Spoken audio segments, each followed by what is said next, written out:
Assalamualaikum warahmatullahi wabarakatuh. Saya Ebza Fares dengan NIM B118098.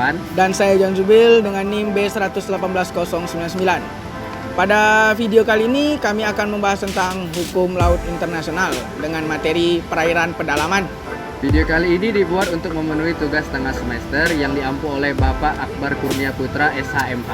Dan untuk kalian semua, jangan kemana-mana, tetap pantauin video kita kali ini. Selamat menyaksikan. Halo semua, selamat datang di channel YouTube kami. Untuk kalian semua yang telah menonton video kami pada hari ini, kami ucapkan terima kasih banyak untuk kalian semua. Dan apabila kalian yang telah menonton video kami dan memberikan like, kami ucapkan terima kasih yang lebih banyak. Semoga video yang kami sampaikan menjadi video yang bermanfaat dan kami memberikan pengetahuan yang baru untuk kalian tentang hukum laut internasional. Sebelum memasuki materi yang telah kami pilih, ada baiknya kita mengetahui hukum laut internasional itu sendiri. Yang pertama, hukum laut internasional adalah kaidah-kaidah hukum yang mengatur hak dan kewenangan suatu negara atas kawasan laut berada di bawah yurisdiksi nasionalnya. Dan hukum laut internasional sendiri telah dibagi menjadi 4 teori tentang lautan secara legalistik.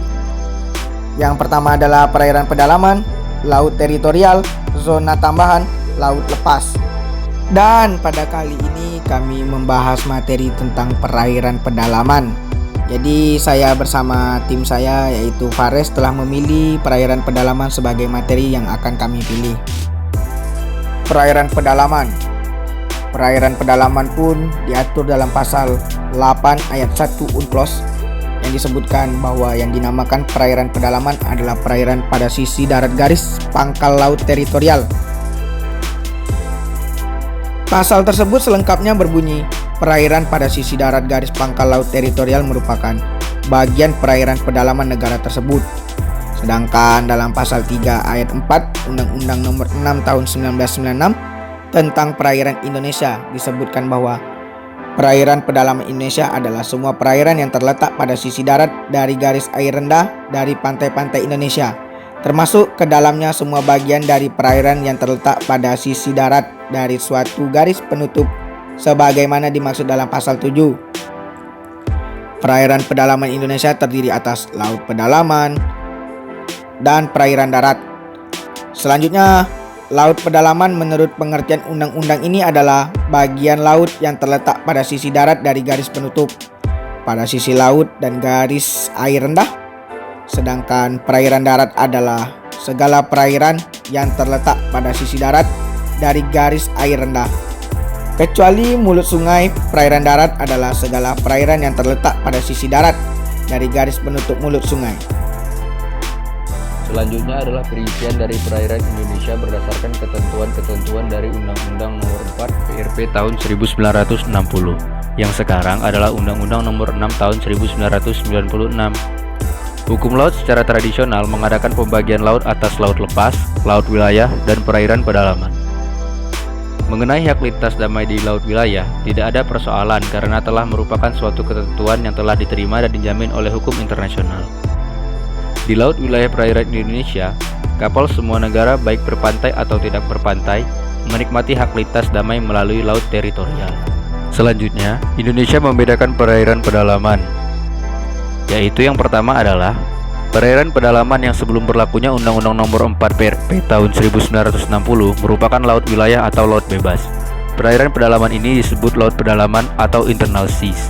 Dan yang kedua adalah perairan pedalaman yang sebelum berlakunya Undang-Undang Nomor 4 PRP tahun 1960 ini merupakan laut pedalaman yang dahulu selanjutnya dinamakan perairan daratan atau coastal waters.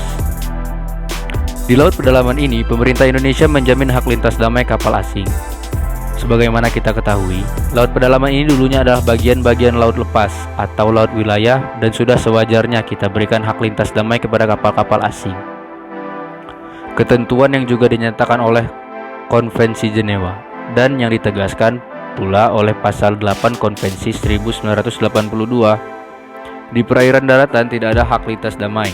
Ini adalah suatu hal yang wajar karena kedekatannya dengan pantai seperti anak-anak laut, muara-muara, sungai, teluk-teluk yang mulutnya kurang dari 24 mil. Pelabuhan-pelabuhan dan lain sebagainya. Selanjutnya adalah pada tahun 1996, pemerintah Republik Indonesia mengeluarkan Undang-Undang Nomor 6 tahun 1996 tentang perairan Indonesia sebagai tindak lanjut dari kesepakatan UNCLOS 3 tahun 1982 yang menetapkan batas laut teritorial seluas 12 mil laut. Menurut ICNT, yang dimaksud dengan jalur tambahan adalah suatu daerah laut yang berdekatan dengan laut wilayah yang lebarnya tidak lebih dari 24 mil laut dihitung dari garis dasar, dari mana lebar laut wilayah diukur. Dengan adanya lebar perairan yang kurang dari 24 mil laut yang membatasi wilayah RI dengan Malaysia, dengan Singapura, serta dengan Filipina, maka dengan perairan-perairan tertentu, negara kita tidak memiliki jalur tambahan. Pada jalur tambahan tersebut, NKRI mempunyai kewenangan tertentu untuk 1. Mencegah pelanggaran atas peraturan-peraturan hukum tentang kebeaan, perpajakan, imigrasi, maupun sanitari yang berlaku di wilayah atau laut wilayah Republik Indonesia. Dan yang kedua, menindak pelanggaran atas peraturan-peraturan hukum tersebut di atas yang dilakukan di wilayah atau laut wilayah Republik Indonesia. Itulah sedikit penjelasan dari kami tentang perairan pedalaman. Kami yakin dalam video kami ini begitu banyak kekurangan karena kita sama-sama masih belajar. Terima kasih yang sudah menonton video kami. Apabila kalian suka dengan video kami, silakan berikan jempol ke atas. Apabila tidak suka, boleh memberikan jempol ke bawah. Betul, Bres? Betul.